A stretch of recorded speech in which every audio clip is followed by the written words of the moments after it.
Olá, estamos começando mais um TV Cidadã. Nossa entrevistada hoje é Luceli Mergulhão, ela que é presidente do Grupo Vida Animal de Maceió, o GEVAN. Tudo bem, Luceli? Tudo bom. Já agradeço a sua vinda aqui para nos falar sobre a causa animal, para falar sobre as ações do GEVAN aqui em Maceió, né?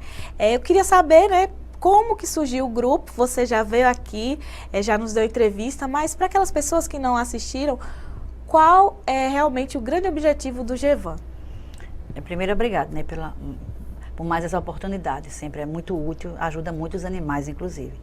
Bom, a formação do GEVAN foi como qualquer outro grupo ou ONG, que é a necessidade de ajudar, né, de tentar minimizar os prejuízos, né, os danos que são causados pelo ser humano, pela sociedade de modo geral, aos animais. E principalmente, a gente sempre focou muito, que foi desde o início do GEVAN, nas reuniões que fizemos antes de lançar mesmo o GEVAN, era o controle populacional, né, que a gente até hoje continua batendo na mesma tecla, que castração é a solução de imediato. Lógico que existem outros fatores, mas a castração ela já consegue um bom lucro, vamos colocar assim, né, para a vida dos animais. Porque quanto mais eles nascem, mais eles são abandonados e mais eles sofrem. E há quantos anos existe o GEVAN? Bom, de fato e de direito, como deixa registrado, tem 4 anos. E de formação tem em torno de 9 anos, vamos colocar assim, porque a gente tem um evento que eu sempre me baseio em relação a esse evento, que é a Caminhada, e a gente já vai fazer esse ano é a 8ª edição da Caminhada, mas a gente já tinha feito já a equipe do GEVAN anterior a isso. Então tem uns 9 anos mais ou menos. Desses 4 anos para cá, vocês têm uma média de quantos cachorrinhos, quantos gatos vocês ajudaram, quantos vocês conseguiram também apoiar, né? Eu vejo que vocês também têm um Facebook, tem um Instagram, né? E aí estão nas redes sociais, e aí vocês divulgam e apoiam muito, por exemplo, casos de animais desaparecidos. Desses 4 anos para cá, vocês têm uma média? Olha, é complicado assim, porque o trabalho da gente é muito de formiguinha, vamos colocar assim. E a gente procura acompanhar o máximo que a gente pode, mas nem sempre isso é possível. Por exemplo, vamos colocar assim em relação a castrações. Nós temos 2 tipos de projetos, né, em relação à castração. Um seria a castração popular, que você é encaminhado à clínica, qualquer dia da semana, para fazer um preço bem baixo, um preço popular, né? Para pessoas carentes ou pessoas de baixa renda até uns 2 salários mínimos. Também o projeto de castração de mutirão, que é uma vez por mês que a gente faz isso. Ou seja, por exemplo, a castração popular a gente encaminha, mas ela vai direto à clínica. Ou seja, então a gente às vezes não tem acesso sempre a quando é que ela foi, se realmente foi, que a gente manda contatos avisando que essa pessoa pode procurar a clínica, a gente dá o caminho, como na história, né? E agora mesmo, de 2 meses para cá, que a gente fez o primeiro mutirão de castração e esse mês a gente fez o segundo, em torno de 60 animais, esses 2 meses, né? Só o mutirão, independente do projeto de castração. Então, por ano, eu acredito, em média, a gente tem o quê? Umas 700 castrações, vamos colocar assim, no todo, entendeu? No ano inteiro também. A gente já conseguiu fazer mais, teve ano que a gente fez 900 e pouca, mas isso diminuiu muito porque ainda tem um custo, né? E nem todo mundo pode assumir, mesmo que seja um custo baixo. Pois é, aí quer dizer que as pessoas que têm baixa renda, elas procuram vocês para fazer essa castração no seu animal. E também vocês acabam dando dicas de como cuidar, da responsabilidade de ter um animal. Fala pra gente como é que vocês chegam, conversam com a pessoa que tem um animal. Pronto, é como você falou, a gente recebe a ligação, né? Que geralmente é através de uma ligação, e a gente procura saber o que é que ela quer, por que ela quer castrar, se ela tem outros animais, se ela sabe dos cuidados que tem que ter com esse animal, porque uma vacina é muito importante, né? O animal tem que ser vacinado da raiva, logicamente, mas também ele tem a vacina dele própria, que é a polivalente, que vai imunizar ele de doenças que ou matam realmente ou deixam sequelas horríveis no animal. E o custo para você, muitas vezes, tratar dessa doença, nem todo mundo tem. E o animal finda morrendo, a míngua, quando da história, né? E isso a gente procura orientar em relação à vacina, até um remédio de verme, que é tão, né, tão simples, mas o verme mata. Né? Já houve muitos filhotes que a gente pegou, a gente não conseguiu salvar o filhote, principalmente filhote, por conta do excesso de verme que ele tinha. Eu estou falando como uma pessoa, deixo bem claro que eu não sou veterinária, né? Isso é meu dia a dia, né? Que a gente sempre passa. Então, a gente aconselha em relação à vermifugação, à vacina, uma consulta, pelo menos a cada 6 meses. Inclusive, a gente também tem a consulta popular, né, que baixa praticamente pela metade do preço. Isso eu digo e repito em relação a clínicas particulares que a gente tem parceria. A clínica não é nossa. Infelizmente, a gente não tem como bancar esse custo. Então, a gente precisa ter pessoas que pelo menos possam pagar, sei lá, 80. Eu estou dando um exemplo, né? 50, depende, né? E às vezes até a gente consegue ajudar um pouquinho também com a medicação. E a gente vai fazendo esse trabalho. E a gente procura orientar também em relação à pessoa, né, que tem animal.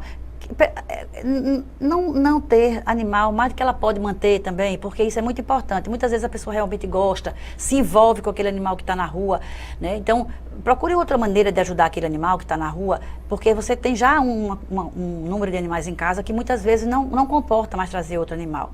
Né? Então, assim, você tem que ter esse cuidado também dos seus animais que já tem em casa. Então, a gente sempre busca também mostrar às pessoas que a gente pode ajudar esses animais, e deve até ajudar esses animais que estão na rua, que estão precisando, mas sempre de uma maneira que a gente também não prejudique os animais que a gente tem em casa, não é isso? Eu já quero divulgar já aqui o Facebook de vocês estão no Facebook, o contato telefônico, que também serve para o WhatsApp, e também o Instagram do Gevan, vocês estão em todas as redes, para que as pessoas estejam lá sabendo dos calendários, de mutirões, e também que converse com você, que é presidente, e peça realmente ajuda, se precisar castrar um animal ou dicas, né? A gente já deixa divulgado aí na sua tela. E também eu queria saber, você fala sempre da questão do custo. Muitas pessoas acham que por ser ONG, a ONG recebe um dinheiro fixo, tem como receber ajuda e não vão doar, não doam nem materiais, nem realmente chegam com voluntariado ou mesmo ajuda financeira. O que é que você diz sobre isso? Eu já me deparei, né, com situações assim, de pessoas dizer, mas você recebe ajuda do governo. Não é real, isso não é real. Né? A gente nunca recebeu, durante esses 4 oficiais e os 9 praticamente, a gente nunca recebeu nenhum centavo do governo. Né? E a gente sempre busca ajudar a quem pode ser ajudado, para a gente que é muito limitada a nossa ajuda realmente, mas com um recurso praticamente próprio, ou de alguns amigos, ou de alguém das redes sociais que vê a situação e que nos procura para ajudar. Então, quem puder ajudar, que tiver disponibilidade de ajudar, de qualquer forma, em relação a materiais, em relação a remédio, em relação até um espaço, que as pessoas têm em casa, um espaço que possa, eu não tenho um animal, mas eu posso dar um lar temporário. Porque muitas vezes você deixa de castrar um animal, porque você sabe que tem que ter os 10 dias de recuperação daquele animal. Ele não é castrar e, se ele for de rua, voltar para a rua. Ele tem que ter os 10 dias para se recuperar. Então, esse também é um trabalho bom que a gente busca, né? Que chama-se lar temporário, porque tem aquele período curto. Então, ajuda, a gente precisa de mais. Não temos abrigo, né? Porque a gente não trabalha com abrigo, a gente trabalha com feiras de adoções, que a gente faz vários eventos durante o ano inteiro, praticamente uma por mês, para a gente conseguir doar os animais que muitas vezes a gente mesmo resgata, né? Coloca nas nossas casas para recuperar e depois a gente procura um bom lar para eles. E a gente faz a feira de adoção, como falei, a gente faz eventos, né, para arrecadar e divulgar o nosso trabalho em supermercados, em qualquer loja que as pessoas dê esse espaço para a gente, como também os mutirões, né, com parceria com várias clínicas muito boas, clínicas idôneas, que abrem as portas para a gente, para esse tipo de trabalho. E a castração popular também, que, como eu disse, é o ano todo, não só o mutirão, mas também as castrações populares. Então, quem quiser saber, quem quiser se informar melhor, ou quem quiser ajudar, a gente está aqui para atender e explicar o que for necessário. Vocês têm muitos voluntários lá, é sazonal a presença desses voluntários. Como é realmente essa ajuda que você tem lá no GEVAN? Bom, como a gente não tem um abrigo, então as pessoas que são voluntárias, elas não vão para o abrigo para trabalhar de uma forma mais braçal, vamos colocar assim. Mas nós temos os voluntários que nos ajudam e é uma rede como de dizer, pessoas, né? como dizer, é sazonal, né? Porque, por exemplo, vamos fazer um evento num supermercado para arrecadar alimento. Aí vai 3, 4 pessoas, aí fica ali revezando, né? Uma fica um expediente, outra fica outra, porque a gente fica ali, conversando com as pessoas. Feira de adoção, a gente precisa também de pessoas, por quê? Porque as pessoas levam os animais, mas elas precisam almoçar, ou precisam sair por algum motivo, então a outra pessoa que vai nos ajudar, tomar conta daquele animal, né? Isso é um exemplo. Então, sempre a gente precisa de voluntário, lógico, que voluntário é uma mão de obra rica, né? Que apesar de não receber nada, mas ela é rica, porque ajuda muito. E a gente tem as pessoas, mas nunca é o suficiente, né? Nunca é o suficiente. Acho que como o trabalho é muito intenso, por exemplo, uma feira de adoção, para você ter ideia, a gente chega de 10 da manhã e sai de 6 da noite. Então, é muito trabalho, e é trabalho com um ser vivo, né? Que é um cão ou um gato. E aí ele dá aquele trabalho normal do bichinho o dia todo, de comer, né? De tudo. As feiras de adoção realmente têm dado resultado, as pessoas têm visto os animais, querem adotar, vocês orientam mesmo. Como é que você vê esse sentimento da população de não comprar um bichinho, mas sim adotar? Olha, primeiro assim, é bem claro que a responsabilidade que você tem que ter com um animal independe da procedência dele, né? Ou seja, ele foi comprado, nem por isso ele vai perder, né, o valor dele, né? E se ele foi adotado, ou se ele foi até mesmo tirado da rua, né? Porque ele vai ser, conheço gente que pega o animal da rua, literalmente, não trabalha com essa causa, não faz nada mais por sentimento, né, em relação àquele animal, ela tira e cuida e tem ele até hoje em casa.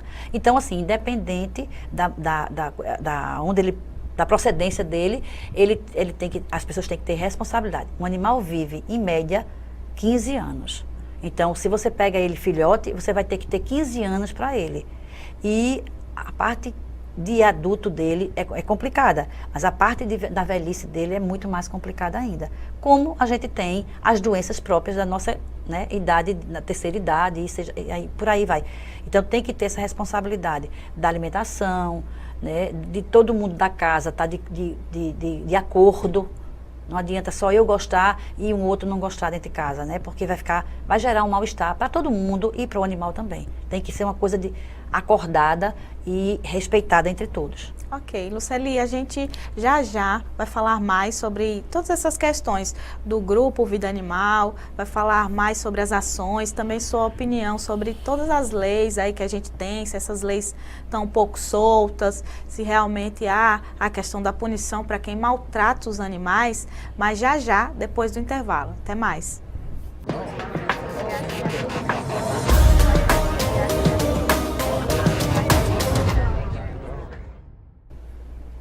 Voltamos com o nosso TV Cidadã. Estamos aqui com ela, Luceli Mergulhão, que é presidente do Grupo Vida Animal de Maceió, o GEVAN.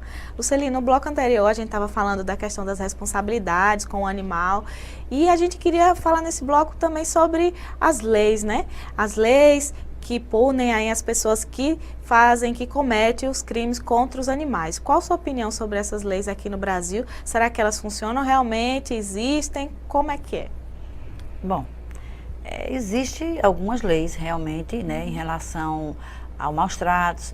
Existem leis também que regulariza, né, regulamenta, aliás, o Centro de Controle de Zoonose, mas é o tipo da coisa, é uma lei ainda que ela não tem, ao meu ver, no caso, né, ela ainda não tem um efeito muito punitivo, vamos colocar assim, porque eu não sou nenhuma expert, no caso, né, em leis, mas uma pessoa que é penalizada com um ano e 3 meses de uma pena, vamos colocar, ela não é obrigada, ela não tira, ou melhor, ela não tira isso diretamente presa, no caso, né, ela paga a cesta básica, ela paga isso, então, isso também, no meu ver, acho que estimula até sabe? Porque ele não tem medo, ele sabe que a única coisa que ele vai fazer, se ele bater num animal, se ele matar um animal, o máximo que ele vai acontecer é ele ir lá, ele tem ser chamado, né? E ser punido com pagamento de cesta básica, com pagamento de um trabalho, até um trabalho mesmo voluntário, se ele escolher em qualquer tipo de ONG, né, no caso, para fazer, para pagar a pena dele. Então, é mais fácil do que ele continuar com aquele animal, como eu falei no primeiro bloco, que vive em média 15 anos, né? Então ele quer abandonar. Eu já tive muito, como é que eu digo assim, telefonemas de pessoas querendo fazer eutanásia em seus animais porque eles têm 12, 13 anos. Né? Porque ele não anda direito mais, porque ele fica batendo nas coisas dentro de casa. Sim, mas aí ele está bem, né? Ele está acompanhando a idade dele. Então, uma pessoa que quer matar, né, o seu próprio animal, então é complicado. Você teria que ter uma lei mais eficiente, né, para esses tipos de casos.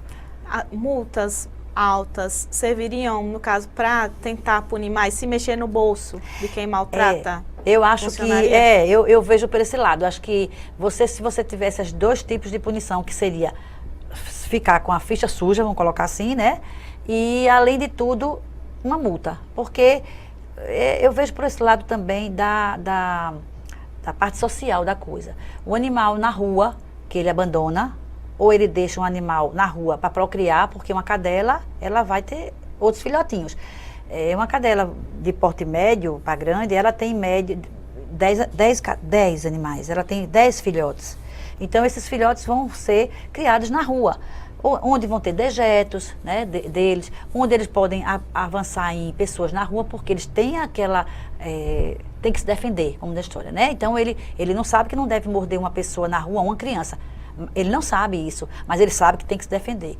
Então, também evitaria muitas agressões, né, dos animais com as pessoas também. Evitaria também acidentes de carro, porque quantas vezes um gato ou um cachorro passa na frente de um carro, a pessoa muitas vezes vai desviar e às vezes até causa um acidente grave, né? Então, tem a parte toda social da coisa, né? É utilidade, como é que eu digo assim, é utilidade, vamos colocar, né, pública mesmo, porque a pessoa tem que ver que o animal na rua, ele causa transtorno. A gente fala também dos gatos, dos cachorros, mas também tem, por exemplo, os cavalos, né? Que as pessoas utilizam e deixam na rua. Não tenha dúvida, não tenha dúvida. Eu falei utilidade, né, saúde pública, né? Que aliás, já retificando. Então, realmente, a gente tem que ver que também, olha, o cavalo é muito complicado porque ele traz renda, né, para uma família. E tudo que geralmente se vê mais, lógico, né, o ser humano. Isso é fato. Mas ele teria que ter um trabalho, talvez, com essas pessoas, conscientização para essas pessoas, ver que o cavalo, ele tem vida e ele está dando lucro. Se ele está dando lucro, ele tem que ser bem tratado, ele tem que se alimentar bem, ele tem que ter um tipo de acompanhamento, sei lá, médico, nem que seja, porque tem o centro de zoonose, né, que trata disso também, que ajuda, que trabalha, que pode ajudar nesse sentido. Então, assim, o cavalo é uma situação gritante, porque eles causam acidentes gravíssimos, né? Muitos acidentes, são muitos, não é pouco não. E eles são deixados muitas vezes também na rua para morrer, porque não interessa mais, eles são descartados, são completamente descartados na rua, né? Então, esses animais, eles não servem mais para aquela finalidade. E eu acredito, eu espero e eu penso de realmente, a gente tem feito algumas pessoas têm que se mobilizado, a gente também já participou inclusive de audiência pública, onde se tratou desse assunto. Então, acho que em outros estados, por exemplo, já tem leis em relação a isso, para tirar o cavalo e colocar outra atividade para ele, né, para aquela pessoa. Não vai deixar que aquela família fique sem a sua renda, né, que não é grande coisa, mas que ajuda muito no dia a dia daquela renda, daquela família. Então, tem que ser tirado o cavalo e colocado eu não vou lhe dizer que tem uma ideia porque é uma coisa muito complicada para você falar rapidinho sobre um assunto que é muito no caso, teria que ser um projeto mesmo para que mudasse realmente a atividade dessas pessoas. Porque o cavalo, além de tudo, você vê muita criança sendo o piloto, vamos colocar, né? De uma carroça. O trabalho infantil também é explorado. Muito, né? Muita criança. E a criança não tem, nem sempre tem um reflexo de um adulto que está dominando aquele cavalo. E daí, muitas vezes, né, um acidente grave, com morte, muitas vezes até mesmo do condutor do carro que bate. Então, por quê? A gente, quando dirige um carro, a gente não tem que ser do maior, não é? A gente não tem que ter carteira para dirigir, não é? E porque o cavalo, bom, isso é minha opinião, sempre eu gosto, não como presidente do GEVAN, mas como pessoa mesmo. Porque se a gente vê a pessoa dirigindo um cavalo na pista, né, como com vários carros, ele teria que ter um treinamento para aquilo. É verdade, muitas vezes a gente vê a criança, né, conduzindo o animal. É isso que eu estou dizendo, eu né? vejo muitas crianças, eu vejo muitas, porque onde eu moro passa muito carro. Eu vejo muitas crianças, Verdade. Pessoas que a gente está vendo que não é, muitas vezes não é muito criança, como também tem, mas pessoas de 13 anos, 14 anos, que já é um adolescente, colocar assim, né? Então eu vejo muita. E isso realmente é muito perigoso.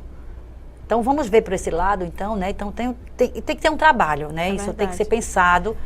Luceli, vocês também fazem os resgates, né? Resgate de gato, cachorro, que estão ali abandonados. Vocês recebem as ligações ou WhatsApp e aí vão lá. Como você pode nos dar, assim, alguns exemplos rápidos das situações que você encontrou, mais gritantes, assim, de maus tratos?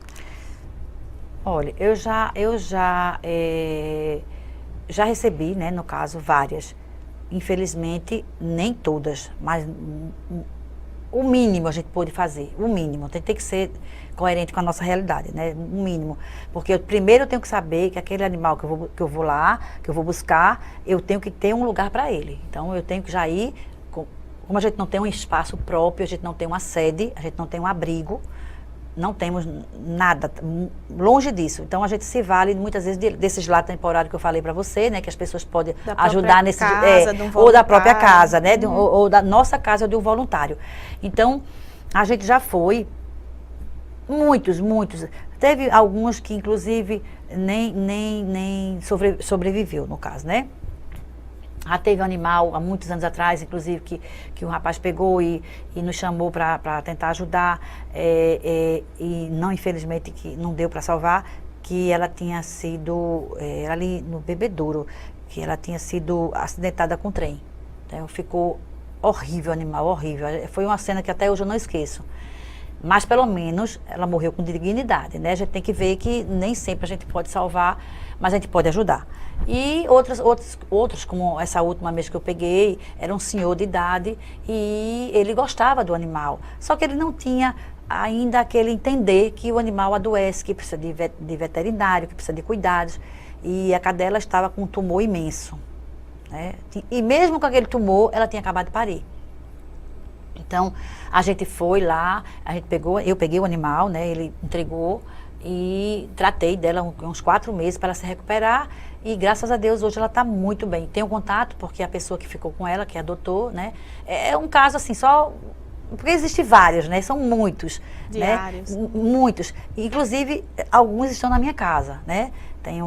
Eu tenho um animal que foi deixado em pet shop, porque simplesmente foi tomar banho e a pessoa não queria mais e deixou lá e não foi buscar. Sumiu e deixou o telefone errado, deixou o endereço errado.